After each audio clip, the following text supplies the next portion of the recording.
بسم الله الرحمن الرحيم وبين نستعين على أمور الدين والدين صلى الله على سيدنا محمد وعلى آله وصحبه وسلم أجمعين مدحوينها مرتين اللو يهي قلمدو أحمد غرغار صاحب هذا إذا كله وذا سعناه مرتدا هو إساقا مدحوينياشا كونفور قلبين بنتلان يهير شباله madaxweyne ku-xigeenka galmudug gudoomiyaha baarlamaanka iyo ku-xigeenadiisa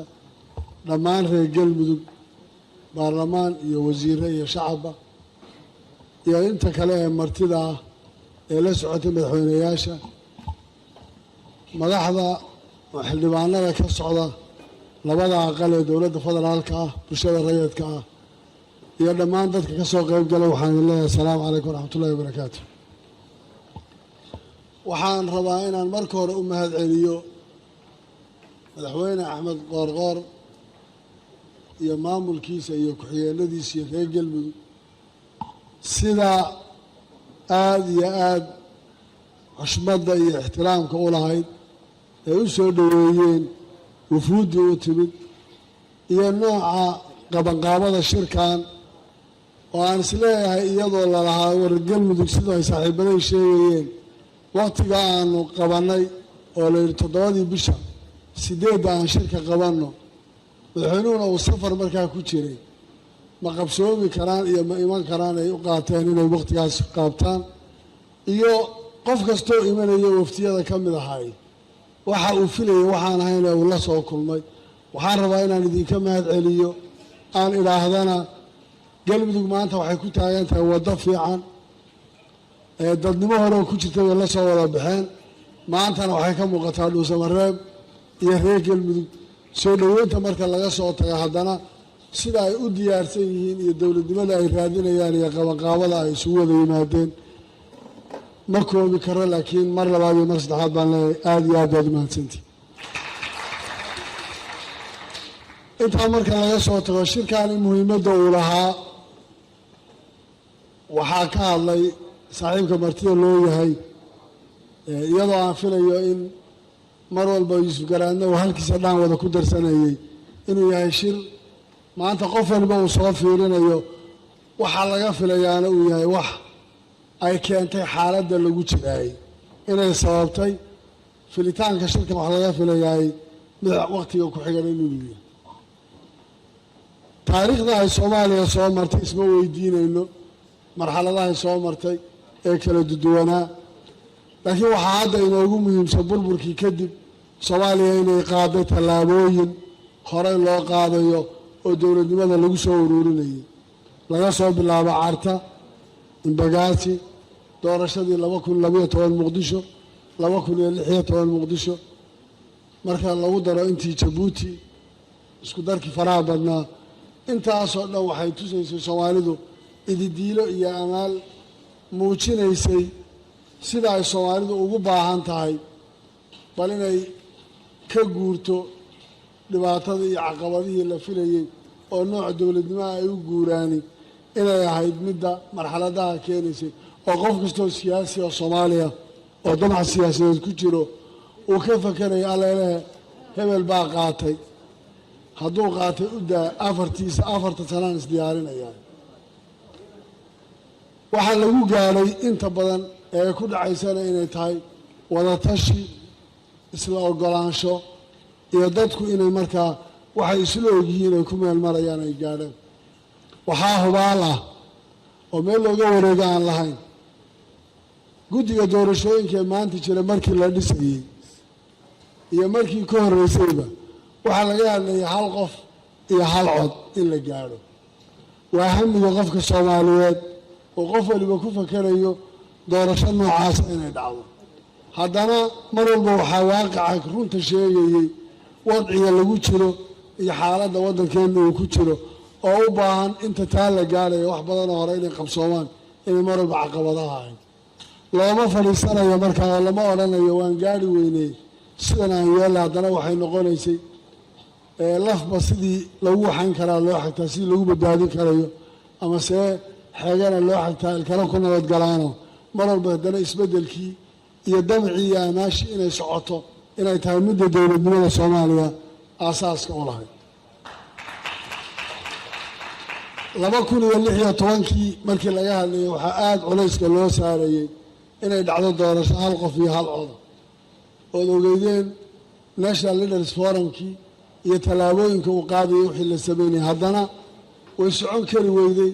oo waqtiga lagu jiro waddanka iyo xaaladii adkeyd waxay keentay inay taasi socon weyday waxaan rajaynayaa markaa ama maanta shirkan muhiimadda iyo u sii keentay waxay ahayd arrinta doorashooyinka soo socda ee 2021 dhacaya oo dadku ay in badan soo hadal qaadeen oo qof waliba uu markaa ta'wiilka uu doono uu siinayay taas macnaheedu waxay ku soo ururaysaa shirkan asal uu yahay in la wada tashado dowlad goboleedyadu waa qaab dhismeed ka tirsan systemka federaalka Soomaaliya xaq u leh inay tashadaan oo wax badan oo masiirka waddanka iyo iyaga gaarkooda ka tashadaan waxaa kale oo helisa dowladda federaalka mas'uuliyiintooda iyo dowlad goboleedyada laftirkooda talada ka dhaxaysa ee u baahan mararka qaarkood qaraaraadka siyaasiga ee la gaadhayay inay noqdaan mid laga wada tashado la isu yimaado la isla qaato meesha ay la isleeyahay way gaari kartaan dadka Soomaaliyeed marka waayeel waxaa la yidhi hortiisa caana loogu barxaa haddii reerku ay caana yareeyaan ay gaari waayaan oo la yidhaahdo ha loogu daro biyaha lagu daro qofka waayeelkii uu garanaya caanaha in wax lagu daray laakiin qofka ilmaha yari inay cad yihiin buu arkaa waxaa laga yaabaa inuunan aad u sii garanin marka qofka waayeelka isagoo arka yaa lagu darayaa si uu ogaado in baraxii ku jiro dadku markaa shayga muhiimkii waxay tahay waxa ay qaadayaan iyo tallaabaday qaadayaan haddii barax lagu daray iyo haddii sidooda lagu bixinayaba inay noqoto mid u wada muuqata oo ay wada arkaan oo markaas aan keeni karaynin tuun iyo istuun iyo midna aan abuuri karayn waxaan rajaynayaa shirkan muhiimadiisu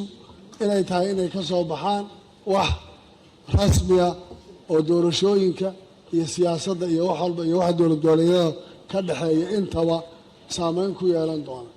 malaha iyaga dowlad goboleedyadu go-aanka gaarista arrimo badan oo waddanka u yaalla laakiin waxay leeyihiin la tashi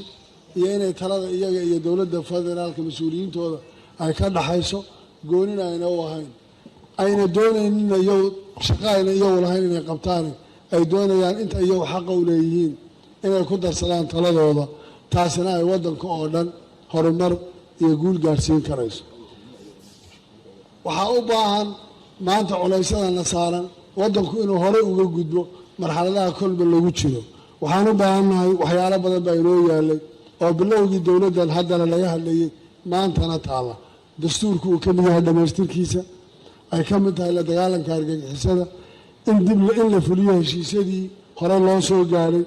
London Conference Muqdisho Baydhaba iyo qorshihii amniga qaranka waxaasoo dhani marka ay timaado inuu dhici waayo kulanka dowladda federaalka iyo dowlad goboleedyada ama dowlad goboleedyada laftirkooda inay isu yimaadaan oo ay ka tashadaan waxa markaa hor yaalla waxaa lumaya oo baadaya oo kala fogaanaya wixii la rabay in la qabto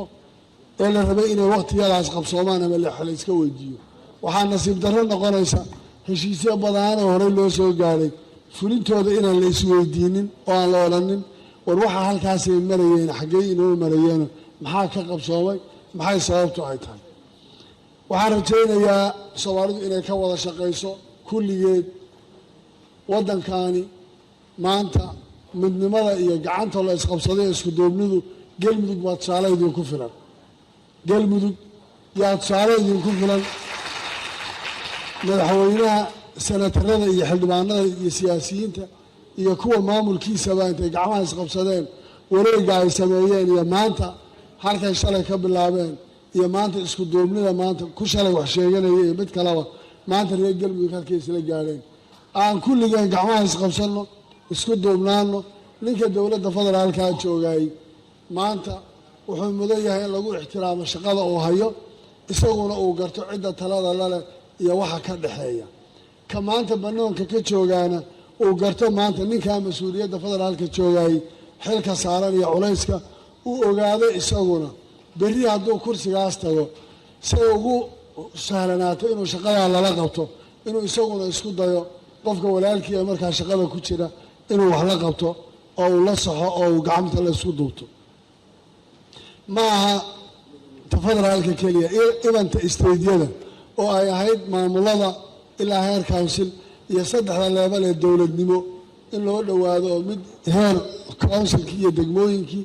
iyo tii dhexe ee stateka iyo dowladdii dhexe sare ee waddankuu lahaa inay intooda noqdaan wax isku xidhan oo ay tahay waxa inugu keenay federaalkan iyo culayskan inaan hadda dowladnimadeena dib u soo adoodno dagaalkii sukeeye iyo burburkii iyo kala tegistii balin intii isqaadan karta iyo sida dastuurka usoo qorayba sidaa loo socdo aada iyo aad baan idinkaga mahad celinayaa reer galmudug mar labaad iyo mar saddexaad waxaana rajaynayaa saaxiibaday inuuna shirkaan noqonin kii ugu dambeeyey ee shirar badan aan yeelanno la isku xidhnaado la wada shaqeeyo waxa ka soo baxayana ay noqoto shirkani gaar ahaan arrimaha doorashooyinka ku saabsan inaan wax cad oo aan iska weydiino annaga iyo dowladda federaalka iyo cidda naga dhexaysaba talada naga dhexayn karta la isweydiiyo oo la isla qaato waxaan aada iyo aada u soo dhoweynayaa dadaal kasta oo dadka isu wadi karaya oo amniga looga wada shaqayn karayo oo qof kasta oo siyaasiya uu maanta aada uga fakerayo ama ha noqdeen madaxda xukuumadda federaalka ama dowlad goboleedyada ha noqdeen ama madasha xisbiyada qaran iyo axsaabta kale iyo qof kastoo caaqil oo siyaasiya ha noqdeen qof waliba inuu ka fekero oo ka shaqeeyo isku haynta waddankan xasiloonidiisa sida aan intii ta'wiil aan jirin uu u dhaco dhibaato waddankan uga dhici lahayd qof waliba inta la gudboon inuu ka shaqeeyo sida ugu habboon ee loo gaari karayo waxaan rajaynayaa ilaahayna ka baryayaa shirkaani inuu dhali doono kuwo kale oo ku xiga oo ka fiican oo iyaguna kulli ay isla soo wada saaraan kuwa federaalka iyo kuwa dowlad goboleedyaduba wax maanta dadku ay ku qancayaan oo u muuqata oo aragti siyaasadeed keenaysa oo walaaca iyo tuhunka dadka ku jiraay ay uga baxaan reer galmudug guul baan idiin rajaynayaa gacmahaad saysataan wada waxaan aada uga warqabaa reer galmudug waa deeqsiyo horta hadda sooriyada iyo geela la uruurinayo iyo xoolaha la keenayo waxaan u malay inaan diyaaradaha ku qaadan doono oo ay ka badan doonto intaan joogno waxaan isticmaali lahayn bal wixii lagu qaadi lahaana aan kasii fakaro oo aad baad u mahadsantihiin asalaamu calaykum waraxmatullahi wabarakaatu